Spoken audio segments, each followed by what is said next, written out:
धर्मांतराच्या आरोपावरून पुण्यात राज्यातील पहिले 2 गुन्हे दाखल झाले आहेत।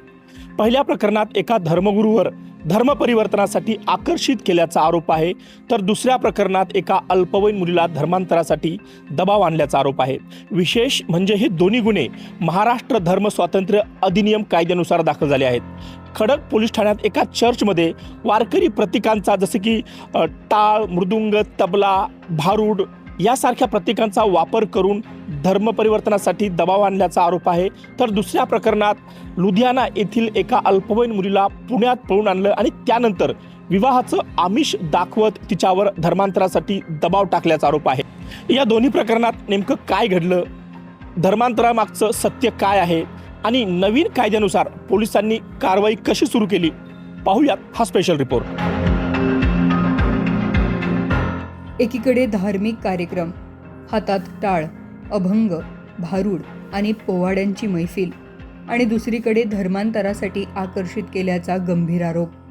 पुण्यातील गुरुवार पेठेतील पवित्र नाम देवालय परिसरात चर्चच्या वर्धापन दिनानिमित्त आयोजित कार्यक्रमावरून हा सगळा वाद सुरू झाला। 7 ते 9 ऑगस्ट दरम्यान या ठिकाणी एका ब्रिटनहून आलेल्या धर्मगुरूचं प्रवचन आयोजित करण्यात आलं होतं। या कार्यक्रमात हिंदू देवदेवतांविषयी संभ्रम निर्माण करणारी वक्तव्य करण्यात आली, अंधश्रद्धेला प्रोत्साहन देण्यात आलं आणि नागरिकांना धर्म परिवर्तनासाठी आकर्षित करण्याचा प्रयत्न करण्यात आला। विशेष म्हणजे येथील धर्मप्रचारासाठी वारकरी परंपरेतील पोवाडा, अभंग, भारूड, टाळ, वीणा, मृदुंग आणि तबला अशा माध्यमांचा वापर करण्यात आल्याचा आरोप आहे। याच आरोपांच्या आधारे खडक पोलीस ठाण्यात महाराष्ट्र धर्म स्वातंत्र्य अधिनियम 2026 अंतर्गत गुन्हा दाखल करण्यात आला आहे। सर्वांना सप्रेम जय भीम। मी विक्रम घुंगरूवाले। 2 दिवसापूर्वी खडक पोलीस ठाण्याच्या अंतर्गत पंचावद मिशन चर्च येथे गुन्हा दाखल केलेला आहे।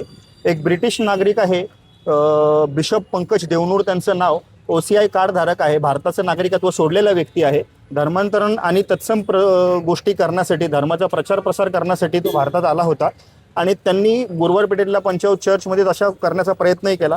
कायदेशीर ह्या गोष्टी करणं बंधनकारक आहे, तरी सुद्धा आयोजकांनी आणि बिशपनी त्या गोष्टी केल्या। ह्या गोष्टी आमच्या लक्षात आल्यानंतर आम्ही 112ला कॉल केला आणि कॉल केल्यानंतर आम्ही पोलिसांना ह्या गोष्टीबद्दल माहिती दिली आणि पोलिसांनी त्यांची डिटेलमध्ये तपासणी केली आणि त्यांच्यावरती नवीन धर्म स्वातंत्र्य कायद्याअंतर्गत गुन्हा दाखल केला। काय नेमकं तो स्वतः भारताचं नागरिकत्व सोडलेला व्यक्ती आहे। जो व्यक्ती भारताचं नागरिकत्व सोडतो त्याला सेंट्रल गव्हर्नमेंटकडून OCI कार्ड दिलं जातं, ज्याच्या अंतर्गत तो भारतात ज्यावेळेस पुन्हा येईल त्यावेळेस तो कुठल्याही पद्धतीने धर्मप्रसाराची प्रसार प्रसिद्धी करू शकत नाही।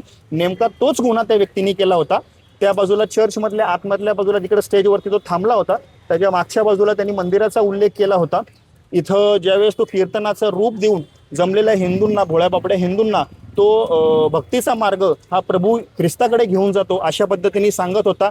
टाळ, मृदुंग, तबला, वीणा, सतार, बासरी या गोष्टींचा त्यांनी वापर केला होता। स्वतः एक कीर्तनकार आहे म्हणून गळ्यामध्ये हार वगैरे घालून तो समाजासमोर प्रेझेंट झाला होता आणि हे सगळं प्रत्यक्षदर्शी मी आणि माझा एक सोबती आहे त्यांनी बघितलं आणि त्याच्यानंतर मी त्याच्यावरती गुन्हा दाखल केला। पुरावे आहेत तुमच्याकडे? त्याचे फोटो व्हिडिओ जे आहेत ते आपण आधीच पोलिसांना दिलेले आहेत। स्वतः पोलिसांनी त्या संदर्भात फोटो व्हिडिओ जे आहेत ते काढलेले आहेत आणि ते सगळं तपास केल्यानंतरच माननीय पोलीस प्रशासनाने DCP साहेबांनी त्यांच्यावरती गुन्हा दाखल केलेला आहे। एक प्रकरण धार्मिक कार्याचं, तर दुसरं थेट एका अल्पवयीन मुलीशी संबंधित। फुरसुंगी पोलीस ठाण्यात दाखल झालेल्या गुन्ह्यात पंजाबच्या लुधियाना शहरातील एका अल्पवयीन मुलीला प्रेमाच्या जाळ्यात ओढून पुण्यात आणल्याचा आरोप आहे। 22 वर्ष तरुणाने या मुलीला विवाहाचं आमिष दाखवलं आणि त्यानंतर धर्मांतरासाठी दबाव आणला असा आरोप तिच्या वडिलांनी केलाय। या तक्रारीनंतर पोलिसांनी महाराष्ट्र धर्म स्वातंत्र्य अधिनियम 2026 अंतर्गत गुन्हा दाखल केल्याची माहिती समोर आली आहे।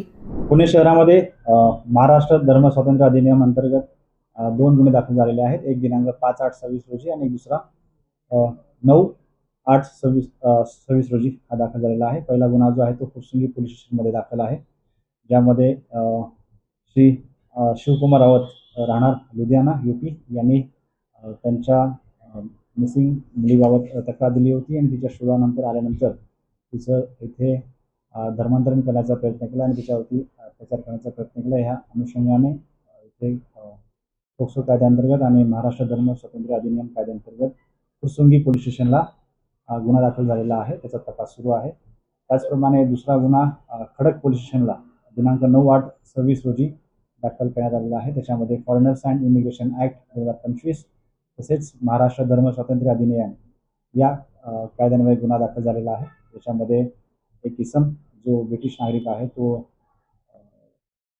येशू च्या नावाने चमत्कार दाखवतो आणि त्यांच्या नावाने तो धर्माचा प्रसार करतो आहे आणि तो मिशनरी वर्क करत आहे. या अनुषंगाने तो कार्य करत असल्यामुळे त्याच्याविरुद्ध फिर्याद दिल्याने सदरचा गुन्हा दाखल झालेला आहे. या दोन्ही गुन्ह्यांचा तपास सुरू आहे.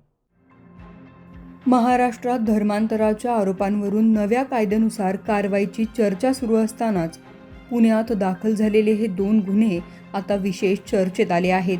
या 2 गुन्ह्यांमुळे धर्मांतराचा मुद्दा पुन्हा एकदा ऐरणीवर आलाय.